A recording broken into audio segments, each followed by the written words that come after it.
Hello everyone and welcome to part 2 of the tutorial for digital art of what makes a digital painting look good.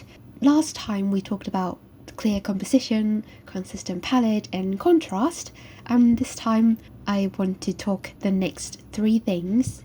And if you haven't seen the last part yet, I explained in the last video that I was in a critique course by Nathan Fowkes, organised by Schoolism, and after handing in my assignment I got his feedback and I want to summarise something I've learned to you guys. So without further ado, let's roll the intro first.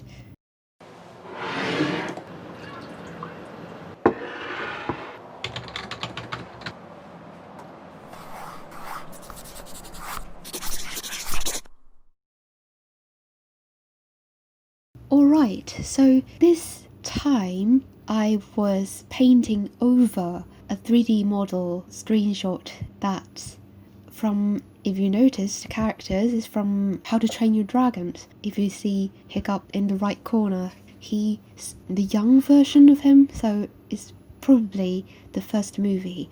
Anyway, let's move on to the first point.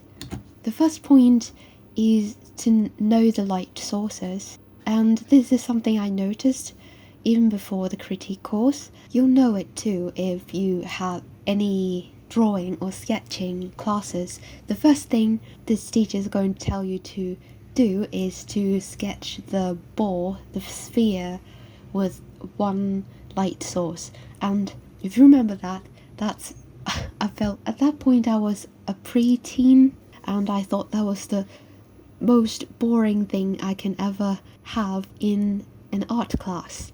And drawing a sphere is pretty simple, and now that I think back to it, I would really want to go back to drawing those spheres, because look at the model.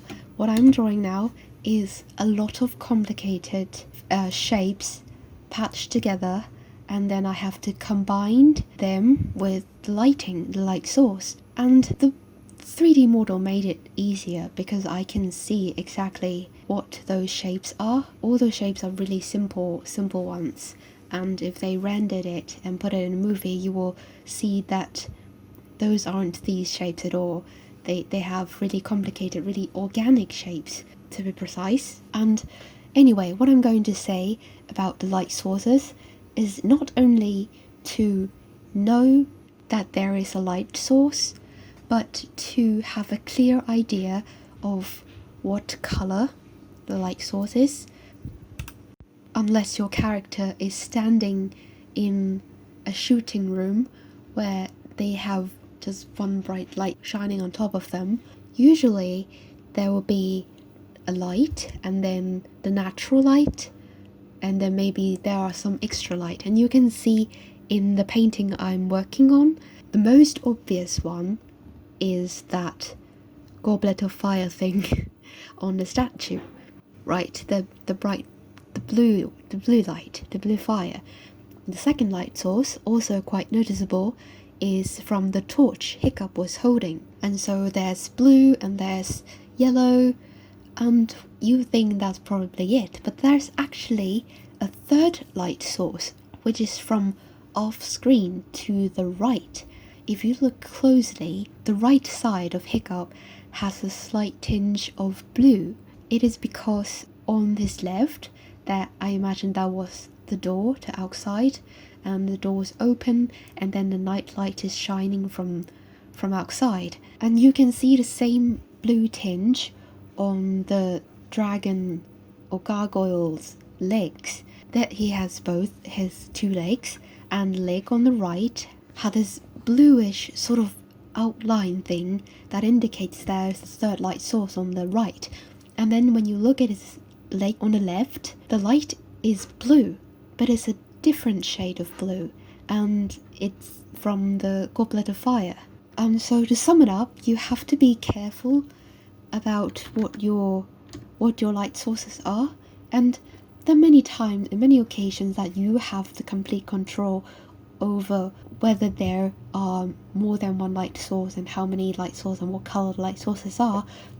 but you have to be consistent with that. Design light sources of your own and then stick to them. And that's it. Okay, the second thing, number 2, is foreground, background, and the middle ground. And what about them? Well, this is actually an advice from Mr. Nathan Fowkes, and he said that because I made some mistake in my first assignment, and he pointed that out to me. And the foreground, background, middle ground thing is that you have to have a distinct value for each ground, each layer, the foreground, background, and middle ground, and you cannot mix the same value. For example, have the same value for both foreground and background, or else it would look very confusing. To give an example, you can think of some Instagram photos, Instagram filters. For a few filters, you can see that the filter blackened or darkened the edge of the image so that the center is more saturated and brighter, etc. And this is related to value. If you want people to focus on the center of the image, or make the center of the image pop out, make it the foreground or middle ground, and the darkened edge would be the background. This is the right thing to do. And when you look at the How to Train Your Dragon's painting here, the foreground would most likely be Hiccup himself, and then with the statue being in the middle and the wall at the background. So if I have to apply different values to them, I would say have Hiccup be the darkest part and the statue would be the brightest, because there's the goblet of fire, and then the wall at the back would probably be in the middle, but it cannot be as dark as Hiccup, or else Hiccup would just merge with the wall. And I'm not sure if I'm doing a good job here. You can see Hiccup because of the highlight around his edges, but because I did this painting before I received the feedback, so I wasn't paying much attention to the value thing, and I think if you look at other concept artists' work, you would see a much better example. But anyway, if you have different values for the foreground, background, middle ground thing, you can create the illusion of depth, just like if you make a paper craft, one of those paper stage thing where they cut out characters and make a 3D model of a stage using, paper, and then you can see a similar thing, because of the natural shadow. The characters in the back probably be darker because of all the other papers blocking the light, and the paper characters at the front would be the brightest, etc., etc. And it's the same logic. And the third thing I want to talk about is to know the focus of your painting. It is actually related to what I said about values, and it is also another mistake I made from the last assignment I did. You want to know the focus of your painting, or whichever you want the painting to pop out, and then make the value the brightest or the darkest there. For example, here in this painting of How to Train Your Dragon, obviously the brightest part is going to be the statue's face. If you overlook the two fireballs, it's actually very subtle. The contrast is not that big as opposed to my assignment last time. You can check out last video. It's because the scene happens at a night time, and I don't want to make things look like they have a sun blasting on their face. And I think that fire is, although bright, is a bit more subtle, so the contrast and the difference in value of the statue's face is not as obvious, but it is still the brightest value here. Another thing to make the focus point pop out is to have a clear edge for whatever items or characters you want to pop. There are soft edges and hard edges.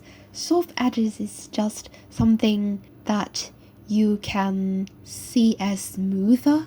You can imagine looking out to the mountains outside, and the clouds are water vapors floating everywhere, and of course their edges is going to be soft because they float around and are fluffy and stuff.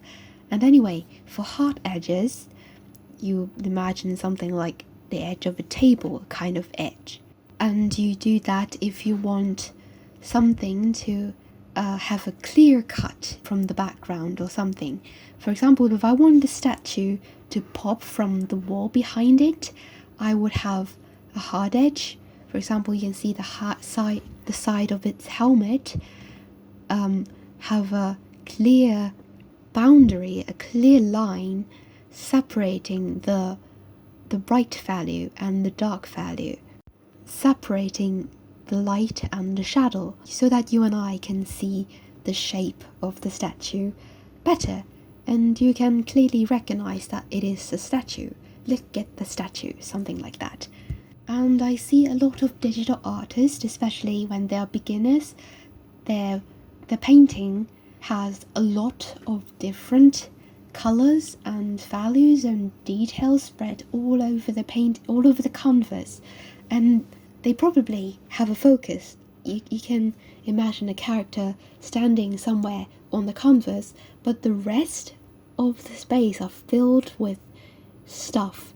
And it's okay if they're filled with stuff. It's okay if you want to draw many elements in your painting, but it's very important to have a distinctive value between something you want people to immediately lock their eyes on and something that you don't.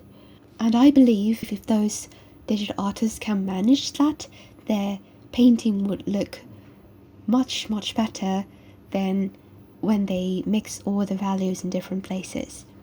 And this is the rest of my 3 tips for digital art. Thank you very much for watching. If you like this video, make sure to click like and subscribe to this channel, and I'll see you next time. Bye!